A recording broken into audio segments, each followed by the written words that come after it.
resurrection of Jesus was not just a miracle, but a powerful event in heaven and the spiritual world that shook everything. What if the world mourned and the disciples hid in fear? Heaven, hell, and the grave itself were shaken. Tonight, we are not retelling a story. Tonight, we are uncovering what really happened when Jesus rose from the dead. Before we go any further, subscribe to Legends of the Scripture this video and share, because this mystery goes deeper than most people have ever dared to explore. Now, let us return to the darkest moment in history. Jesus hangs on the cross. The sky turns black in the middle of the day. The sun refuses to shine. Creation itself reacts to what is happening. This is not normal darkness. This is judgment-level darkness. The earth begins to shake. Rocks split apart. The ground trembles like it reckons something terrible has occurred. Inside the temple, far away from the cross, something impossible happens. The veil, a curtain over feet high, thick enough that horses could not tear it apart, is ripped from top to bottom. Not bottom to top. Not by human hands. From heaven down. This veil separated God's presence from humanity, and now it is torn. Jesus cries out with a loud voice and says, "It is finished," and then he dies. Roman soldiers confirm it. A spear pierces his side. Blood and water flow out. This is not symbolism. This is death. The Son of God is lifeless. His followers scatter. Fear takes over. Hope is. They believed he would conquer. Instead, he is wrapped in linen and laid in a tomb. A heavy stone is rolled into place. Roman guards, trained killers, are stationed to save. A seal is placed. This is the final word. Jesus is finished. But heaven is not finished, because while his body rests in the tomb, the story does not stop. And this is where the mystery truly begins. Scripture tells us something most sermons skip over. Jesus did not remain inactive in death. The Apostle Peter reveals something shocking. He says that Jesus went and preached to the spirits in prison. Spirits in prison. Where is this prison, and why would Jesus go there? This was not a mission of salvation. This was a proclamation, a victory announcement. These spirits to be ancient, rebellious beings, fallen angels, locked away since the days before the flood. Beings that once tried to destroy God's plan through humanity. The cross was their victory. They thought killing Jesus ended everything. But now, the same Jesus they mocked, the same Jesus they influenced men to crucify, now stands before them, not bleeding, not suffering, but triumphant. Imagine the terror, the realization, the truth crashing down on them. The cross was not defeat, it was the trap. And while this declaration echoes in the spirit realm, earth remains quiet. The tomb is still sealed. Saturday passes. Hope seems gone. But early Sunday morning, everything changes. Before we go any deeper, take a moment to subscribe to Legends. This channel will uncover the mystery people skip. Part of this story will change how resurrection forever. The cross is empty. The body of Jesus lies in the tomb. But death does not mean silence, because according to Scripture, something extraordinary is unfolding beyond human sight. To understand this mystery, we must first ask a dangerous question, one many avoid. Where did Jesus go when he died? Jesus himself gave gave us clues long before the crucifixion. He said, "Just as Jonah was 3 days and 3 nights in the belly of the great fish, so will the Son of Man be 3 days and 3 nights in the heart of the earth." Not heaven, not the tomb, the heart of the earth. In Jewish understanding, this place was known as the realm of the dead, a shadowy domain where souls awaited judgment, separated into regions of comfort and torment. Jesus did not ascend immediately. He descended. The Apostle Paul confirms this when he writes, "He descended into the lower parts of the earth." This descent was not weakness, it was authority, because no human had ever entered death and returned victorious. Now imagine it, the realm of the dead, unchanged for millennia, souls waiting, darkness reigning, hope distant. Then suddenly, light enters the darkness, not a flicker, not a spark, but overwhelming, piercing glory. Jesus arrives, not as a victim, but as a king walking into enemy territory. This is where ancient prophecy begins to awaken.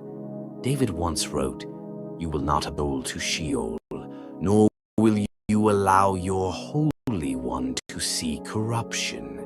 This moment was always planned.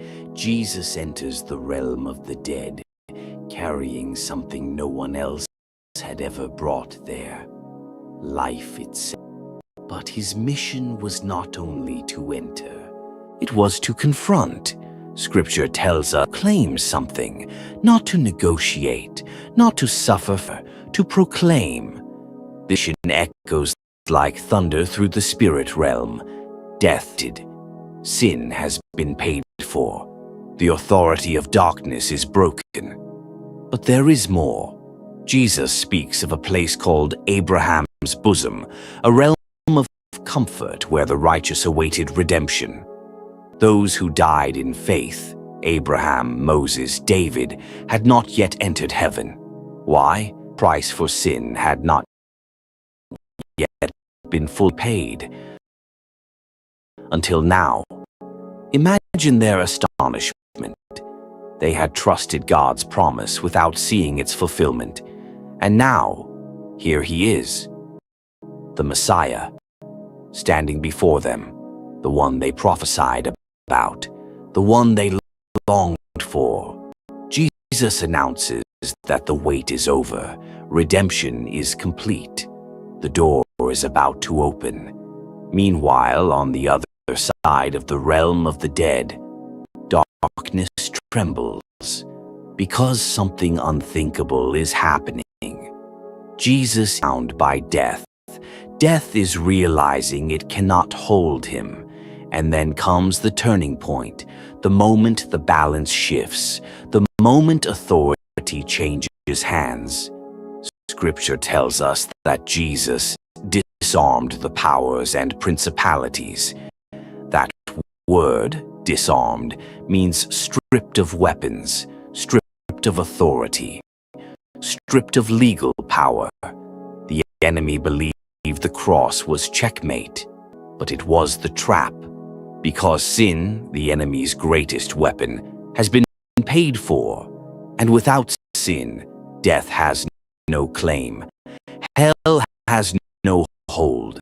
The clock is ticking now. The third day is approaching, and heaven is preparing to respond, because resurrection is not just revival, it is invasion. Soon an angel will descend, an earthquake will shake the ground, the stone will be rolled away, and death itself will be exposed as powerless. But before that happens, something else must occur, something so shocking that even today many believers overlook it. Because when Jesus rises, he will not rise alone. If this part of the story is opening your eyes, hit the like button. It helps reach others who are searching for truth. Comment below. Do you believe ascended into the realm of the dead? Now let's continue. There are moments in Scripture that feel like whispers, not because they are unimportant, but because they are too powerful to be explained casually. This is one of them. The Apostle Peter writes a single sentence that opens the door into one of the darkest and most mysterious realms in the Bible. Jesus, being put to death in the flesh but made alive in the spirit, went and preached to the spirits in prison. Read that again. It's in prison. This was not a metaphor. This was not poetry. This was an event. And it forces us to ask a terrifying question. Spirits. And why are they imprisoned? Peter gives us a clue. He says these spirits were disobedient in the days of Noah, before the flood, long before Moses, long before Israel, long before the law. In Genesis, we read a strange and controversial account. The sons of God saw that the daughters of men were beautiful, and they took them as wives. From this union came the Nephilim, giants, mighty men, beings of violence. The earth became filled with wickedness, not just human sin, but spiritual rebellion. Many scholars believe these sons of God were fallen angels, beings who crossed a divine boundary God never intended to be crossed. This act was so severe that God judged the world with a flood. But the punishment did not stop there.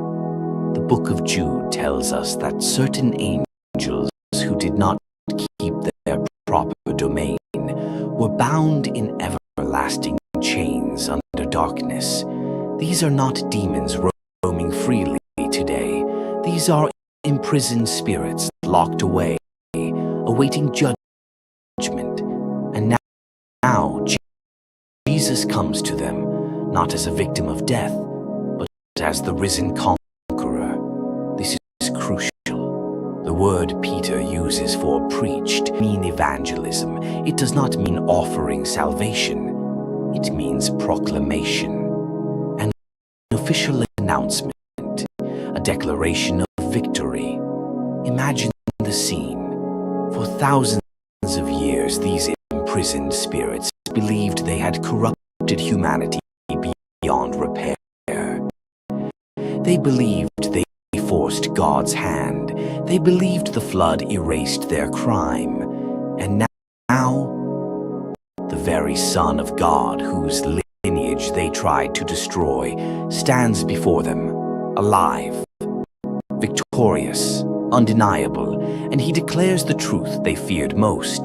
The plan of God was not stopped. The Messiah has come. The cross succeeded. Redemption is complete. This was conversation, this verdict. The gates of hell hear it.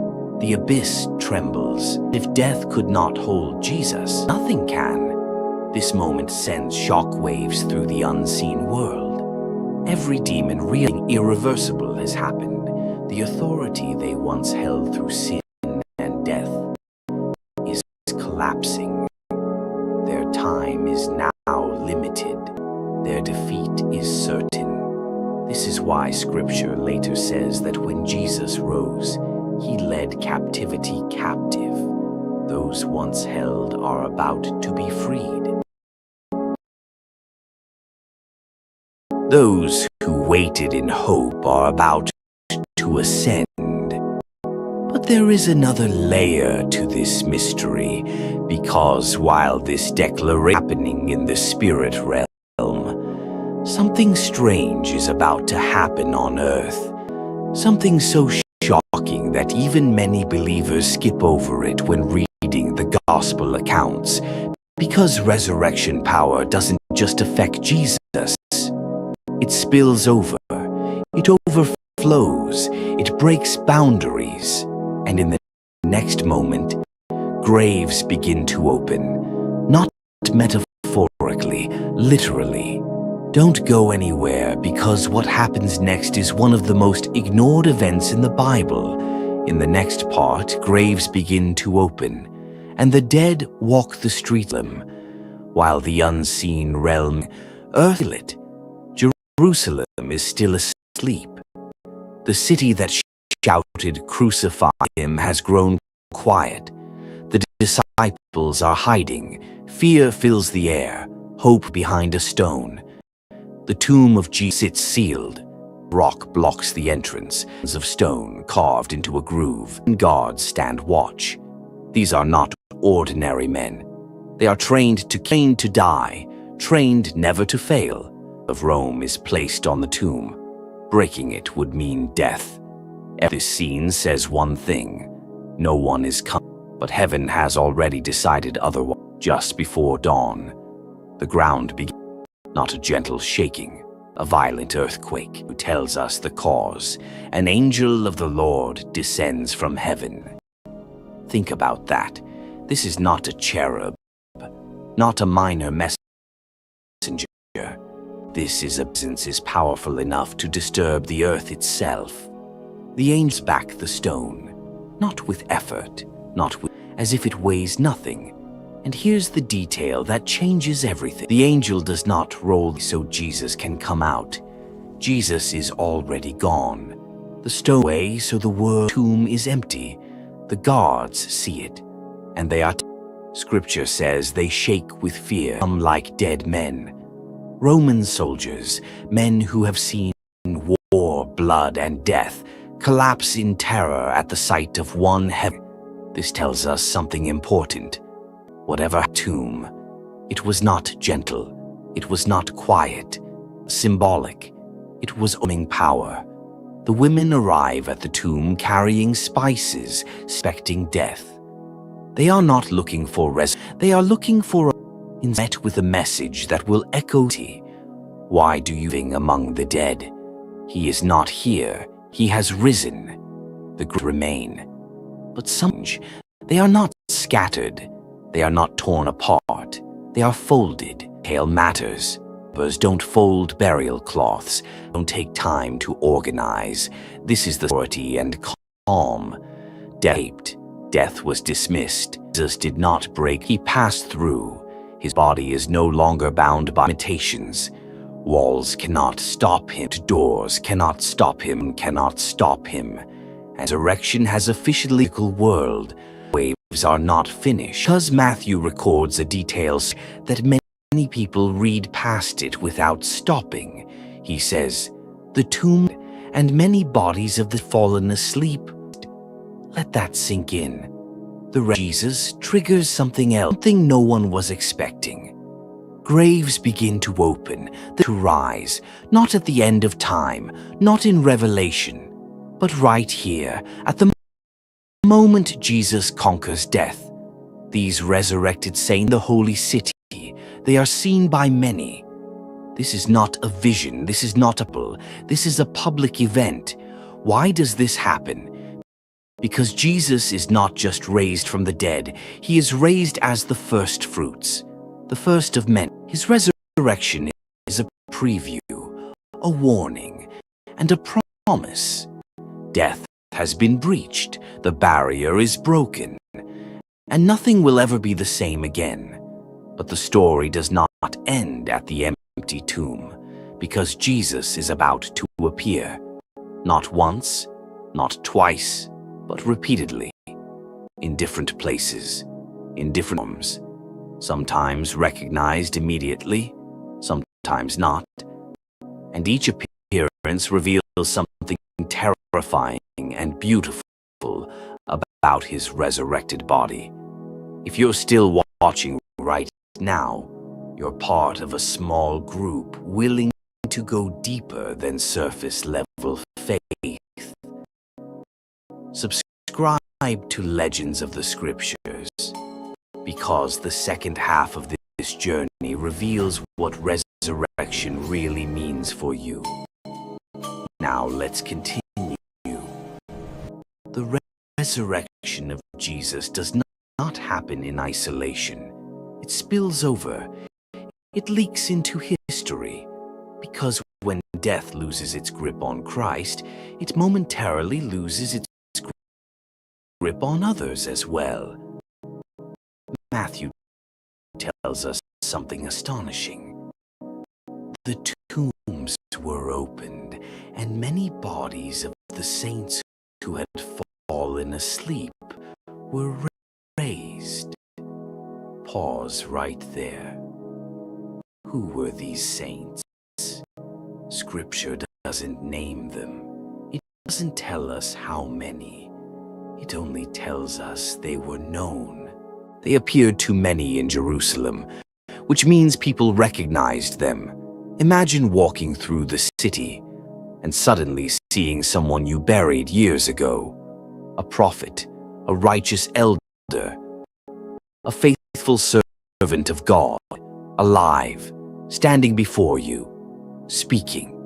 This wasn't chaos. It wasn't a zombie scene. It was a sign, a message written in flesh and bone. God was saying, this is what resurrection looks like. These saints did not rise instead of Jesus. They rose because of him. They were evidence that death's authority had been broken, not permanently yet, but decisively. And then, Jesus begins to appear, not to crowds, not to rulers, not to the religious elite, but to the broken, the fearful, the mourning. The first person to see the risen Christ is Mary Magdalene, a woman once tormented by darkness. She stands outside the tomb weeping. Her grief is so deep she doesn't even recognize him when he speaks. She thinks he is the gardener. Let that sink in. The risen Lord of glory, mistaken for a gardener, until he says one word, Mary. And in that moment, recognition floods in. Why didn't she recognize him at first? Because resurrection changes things. Jesus is the same, but not the same. His voice is familiar, his presence is overwhelming, yet his form is transformed. This pattern repeats. Two disciples walk on the road to Emmaus. They talk with Jesus for hours. They listen to him explain the scriptures. Moses, the prophets, the Messiah, and still they do not recognize him till he breaks bread. Then their eyes are opened, and instantly he vanishes. This tells us something critical. The resurrected body of Jesus is not bound by the same rules. He can appear. He can disappear. He can be seen or concealed. Recognition is no longer just physical. It is revealed. Later, to the disciples behind locked doors. The doors are shut, bolted, sealed, and suddenly, he is standing among them. Not floating, not glowing, standing. He speaks peace. Because terror grips them. They think they are seeing a spirit. So Jesus does something shocking. He asks for food. And this is no ghost. This is resurrection flesh. He shows them his wounds. Not scars erased, but scars transformed. Why keep wounds? Because they are trophies. Proof that suffering did not win. Death did not win. The cross did not defeat him. And then there is Thomas. Doubting. Demanding proof. Jesus does not rebuke him. He invites him. Put your finger here. Faith meets evidence. And Thomas falls to his knees. Lord and my God. Over 40 days, Jesus appears again and teaching, explaining, preparing them. But something else is happening. Something subtle but profound. Jesus is redefining what it means to be human. He is showing what humanity on the other side of resurrection. This raises a terrifying and hopeful question. If Jesus resurrected, preview for us. Because Scripture says his is the first fruits, which means more are coming. And that leads us to the most powerful shift of all. Keys. Control self. Share this video with questions about faith or eternity. This conversation can change. Up to this point, the resurrection has been something we watch. Now, it becomes something we must understand. Because the resurrection of Jesus is not just proof that he lives. It is a blueprint. The Bible calls Jesus the firstfruits of those who have fallen asleep. Firstfruits means the first sample of a greater harvest, which means Jesus did not rise simply to return to life. He rose to redefine life itself. Let's slow down and look closely at what Jesus became. After the resurrection, this is physical, but not limited. He eats fish. He has wounds to be touched. He walks, speaks, and breathes. Yet he passes through locked doors. He appears and disappears. He is sometimes recognized instantly, and sometimes not at all. This is not a spirit pretending to be human, and it is not a human trapped in old limitations. It is something new. Paul later explains this mystery. He says the body that is sown raised imperishable, sown in weakness, raised in power, sown natural, raised spiritual. That spiritual does not mean non-physical. It means fully animated by God's Spirit. Jesus' resurrected body is not controlled by decay, fear, or time. It is fully aligned with heaven's authority. This explains something important. Why Jesus' resurrection appearances are why he does not stay permanently. Why he prepares his disciples, but does not settle back into normal life. Because resurrection is not a return to the old world. It is preparation for a new one. Jesus is showing us, what redeemed humanity looks like. This is why the resurrection terrified the spiritual powers. Because it was not just about Jesus escaping death. It was about death losing jurisdiction. For the first time, a human body exists that death cannot touch. And that body now carries authority. This is why Paul later taunts death itself. O death, where is your sting? O grave, where is your victory? Death once ruled through fear. Now its greatest weapon is broken. But here's where the mystery.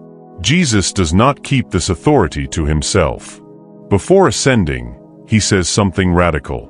All authority in heaven and on earth has been given to me. Not borrowed. Not temporary. Given. Which means authority has changed ownership. And then he does something even more shocking. He shares it. He breathes on his disciple. He commissions them. He tells them they will do the works he did, and greater. This only makes sense if resurrection power is meant to spread, just to the future, but into the present. This resurrection is the foundation of Christian faith. Without it, Jesus is a martyr. With it, but the story is still not finished. Because resurrection is followed by something else. Ascension. Ascension is not departure. It is enthronement. Jesus is about to take his place. And when he does, something terrifying happens in the unseen realm. Because he takes something with him. Something symbolic. Something final. Keys. Stay with me because what we're about to uncover explains not just what Jesus became, but what humanity is destined to become. Keys represent something simple, yet absolute. Ownership. Access. Authority. Whoever holds the keys decides who enters and who leaves. Before the resurrection, death held the keys. The grave was final. Hades was unavoidable. No one escaped permanently. Even the righteous died and waited. But after the resurrection, Jesus says something that should stop every reader in their tracks. In Revelation, he declares, "I am the living one. I was dead, and behold, I am alive forevermore. And I hold the keys of death and Hades." Not borrowed, not shared, held, which means at some point, those keys changed hands. The question is, when? Not at the cross, not at the tomb, but through the entire sequence of death, descent, resurrection, and ascension. The cross removed sin's legal claim. The descent proclaimed victory.